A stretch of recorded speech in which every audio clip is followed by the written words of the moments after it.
Hello students. तो आज हम सभी पढ़ने वाले हैं चैप्टर 7 प्रारंभिक राज्य, और ये बुक है बिहार एससीईआरटी की किताब, और ये है इतिहास। तो चलिए शुरू करते हैं। और बताने की ज़रूरत नहीं है कि हम लोग किस एग्जाम के लिए पढ़ाई कर रहे हैं। तो चलिए शुरू करते हैं। प्रारंभिक राज्य। बच्चों, आप लोगों ने अध्याय 6 में वैदिक काल की जन और जनपद के बारे में पढ़ा। लगभग 3000 वर्ष पहले गंगा नदी घाटी क्षेत्र में लोहे के बने औजार एवं उपकरण के प्रमाण खुदाई से प्राप्त हुए हैं। साथ ही मिट्टी से बने एक विशेष प्रकार के बर्तन, चित्रित धूसर पात्र प्राप्त हुए हैं। इन साक्ष्यों से स्पष्ट होता है कि वैदिक जनों की पशुपालन के साथ साथ कृषि कार्य में भी भागीदारी बढ़ी। इस कारण वे पहले की अपेक्षा अस्थायी जीवन व्यतीत करने लगे। इन आर्थिक परिवर्तनों के कारण क्षेत्रीय स्तर पर छोटी छोटी शक्तियों का जन्म हुआ। छोटे छोटे जन अब जनपद बनते जा रहे थे। जनपदों के विकास में 3 रूप दिखाई देते हैं। पहला, अधिकांश जन अकेले ही जनपद की व्यवस्था प्राप्त कर लिए। मत्स्य, चेदी, काशी, कौशल, ये सभी क्या है? जनपद है। कुछ जनों ने आपस में मिलकर जनपद का रूप लिया, जैसे पांचाल जनपद इसका एक उदाहरण है। तीसरा, अनेक जन अधिक शक्तिशाली जनों से पराजित होने के बाद मिला लिए गए, जैसे मगध द्वारा अंग की विजय इसका उदाहरण है। तो ये तीनों काफी इंपॉर्टेंट है, और आपको तो पता ही है कि बीपीएससी क्वेश्चन किस टाइप से पूछता है। तो आप इसे अच्छे से समझ कर इसका नोट्स बना लिए। नोट्स बनाना बहुत ज़्यादा इंपॉर्टेंट है। चलिए, महाजनपदों का विकास। लगभग 2500 वर्ष पहले वैदिक काल के कुछ जनपद अधिक महत्वपूर्ण हो गए। इन्हें महाजनपद कहा जाने लगा। बौद्ध एवं जैन ग्रंथों में हमें 16 महाजनपदों का विवरण प्राप्त होता है। इनमें अंग, मगध, काशी, कौशल, वत्स, अवंती, वज्जी, मल आदि महाजनपद मुख्य थे। इनमें कुछ महाजनपद आधुनिक बिहार की सीमा में भी स्थित थे। ठीक है, और यहाँ आपको एक मानचित्र दिया जाएगा, और इसमें आपको पहचानना है कि कौन कौन से महाजनपद वर्तमान बिहार प्रदेश की सीमा में आते थे। तो ये है मानचित्र है, और मानचित्र में जो लिखावट है वो काफ़ी ब्लर है, आप लोगों को इतने अच्छे से समझ में नहीं आ पाए। कोई बात नहीं, अगर जिनके पास बुक है वो इस चैप्टर को ओपन करके इसको देख सकते हैं। महाजनपदों में शासन का रूप एक जैसा नहीं था। कुछ में राजतंत्रात्मक शासन था तो कुछ में गणतंत्रात्मक। राजतंत्रात्मक व्यवस्था में राजा का पद वंशानुगत अथवा पैतृक यानी पिता के बाद पुत्र का होता था। महाजनपदों की राजधानियां शासन का केंद्र थी। राजधानियों में राजा, सेना एवं राजा के कर्मचारी रहते थे। कई राजधानियों में किलेबंदी की गई थी, जो लकड़ी, ईंट एवं पत्थरों की दीवारों से घिरी होती थी। ऐसा लगता है कि लोगों ने अन्य राजाओं के आक्रमण से डरकर अपनी सुरक्षा के लिए इन किलों का निर्माण किया होगा। महाजनपदों के राजा ने स्वैच्छिक नजराना बलि के बजाय अब नियमित रूप से कर वसूलने लगे। विभिन्न प्रकार के आर्थिक गतिविधियों से जुड़े लोगों, कृषक, कारीगर, व्यापारी, पशुपालक, आखेटक आदि से कर की एक निश्चित मात्रा में वसूली की जाने लगी। फसलों पर लगाया जाने वाला कर सबसे महत्वपूर्ण था, क्योंकि अधिकांश लोग किसान थे। प्रायः उपज का 16वां हिस्सा कर के रूप में निर्धारित किया जाता था, जिसे भाग कहा जाता था। कारीगरों, बुनकर, लोहार, सुनार, बढ़ई राजा के लिए महीने में एक दिन काम करना पड़ता था। व्यापारियों को सामान खरीदने बेचने पर भी कर देना पड़ता था। करों की वसूली से राजा समृद्ध होने लगा। राजा अपने कार्यों को सुगमता से कर सके, इसके लिए कर्मचारियों की आवश्यकता होती थी। वे नियमित वेतन देकर सेना एवं कर्मचारियों की नियुक्ति करने लगा। ये लोग राजा के प्रति वफादार एवं उत्तरदायी होते थे। वेतन का भुगतान संभवतः आहत सिक्कों के रूप में होता था। इन सिक्कों के बारे में आप चैप्टर 10 में पढ़ेंगे।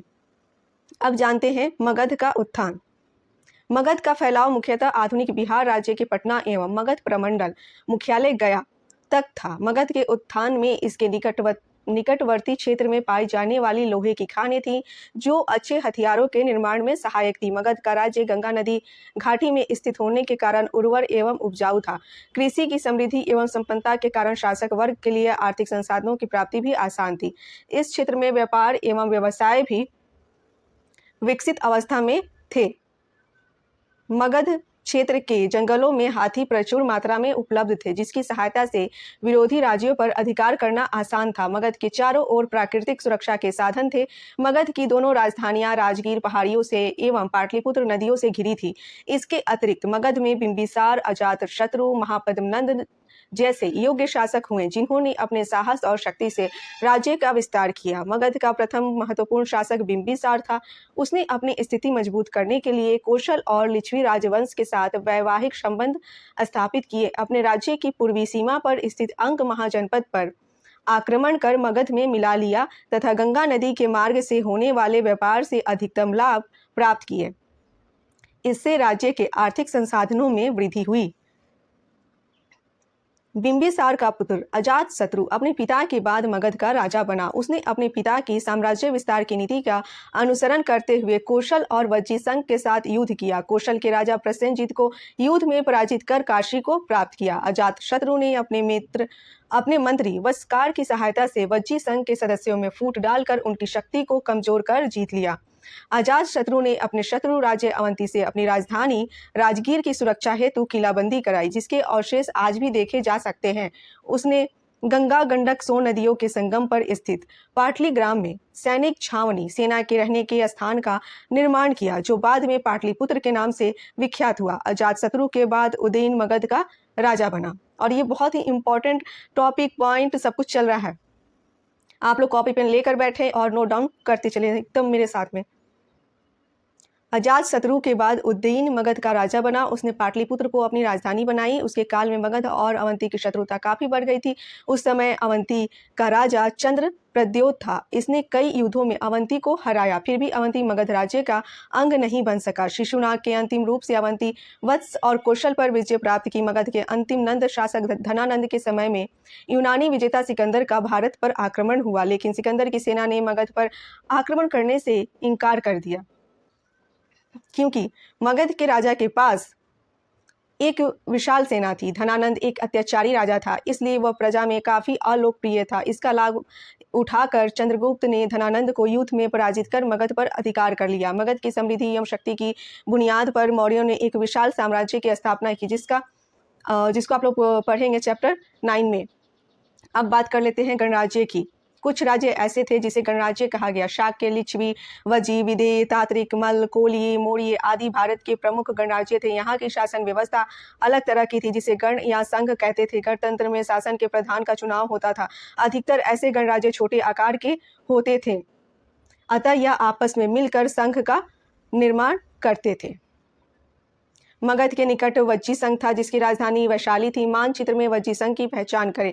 वज्जी संघ 8 गणों का संघ था, जिसमें लिच्छवी, विदेह, वज्जी प्रमुख थे। वज्जी संघ में विभिन्न गणों के राजाओं की एक सभा होती थी। ये राजा विभिन्न अवसरों पर एक साथ एकत्र होते थे। सभाओं में बैठकर ये राजा आपस में विचार विमर्श और वाद विवाद के माध्यम से किसी निर्णय तक पहुंचते थे। वज्जी संघ में लोकमत से शासन करने की प्रवृत्ति दिखाई देती है। गणों के प्रमुख या राजा नियमित तौर पर मिल बैठकर पूरे संघ के बारे में निर्णय लेते थे। इस कारण से इसे गणराज्य कहा जाता है।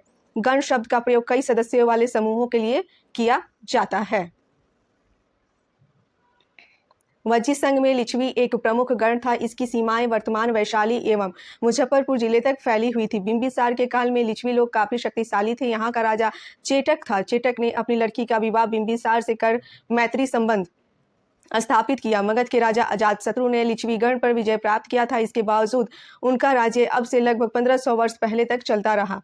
गुप्त राजा चंद्रगुप्त ने भी एक लिच्छवी राजकुमारी से वैवाहिक संबंध स्थापित किया था। अब बात करने वाले हैं वज्जी संघ और अजातशत्रु की। ठीक है, थोड़ा सा जूम कर लेते हैं। वज्जी संघ का यह वर्णन दीर्घ निकाय से लिया गया है। दीर्घ निकाय एक बौद्ध ग्रंथ है। दीर्घ निकाय क्या है? एक बौद्ध ग्रंथ है, जिसमें महात्मा बुद्ध के कई व्याख्यान दिए गए हैं। अजातशत्रु वज्जी संघ पर आक्रमण करना चाहता था। उन्होंने अपने मंत्री वस्कार को बुद्ध के पास सलाह के लिए भेजा। बुद्ध ने उनसे पूछा कि क्या वज्जी सभाएं नियमित रूप से होती हैं तथा उनमें सभी सदस्य उपस्थित होते हैं। जब उन्हें पता चला कि ऐसा होता है तो उन्होंने कहा कि वज्जीवासी तब तक उन्नति करते रहेंगे जब तक वे पूर्ण और नियमित सभाएं करते रहेंगे, आपस में मिलजुल कर काम करते रहेंगे, पारंपरिक नियमों का पालन करते रहेंगे, बड़ों का सम्मान समर्थन, उनकी बातों पर ध्यान देते रहेंगे, वज्जी महिलाओं के साथ जोर जबरदस्ती नहीं करेंगे और उन्हें बंधक नहीं बनाएंगे, शहरों एवं गांवों में चैत्यों का रख रखाव करेंगे, विभिन्न मत विभिन्न मतावलंबी संतों का सम्मान करेंगे और उनके आने या जाने पर रोक नहीं लगाएंगे। प्राचीन भारत के गणराज्य एवं वर्तमान गणराज्य में आप क्या समानता और असमानता देखते हैं? चलिए, नगरों का विकास। लगभग 3700 वर्ष पहले सिंधु सभ्यता, जिसे प्रथम नगरीकरण कहा जाता है, लुप्त हो चुकी थी। उसके बाद अब दूसरी बार भारत में नगरों के प्रमाण एक लंबे अंतराल के बाद मिलते हैं। करीब 2600 साल पहले, यानी कि 600 ईस्वी पूर्व, उत्तरी भारत में द्वितीय नगरीकरण की प्रवृत्ति का विकास हुआ। द्वितीय नगरीकरण की प्रवृत्ति का विकास कहाँ हो रहा है? उत्तरी भारत में। पाली ग्रंथों में उस समय के बड़े नगरों का उल्लेख मिलता है।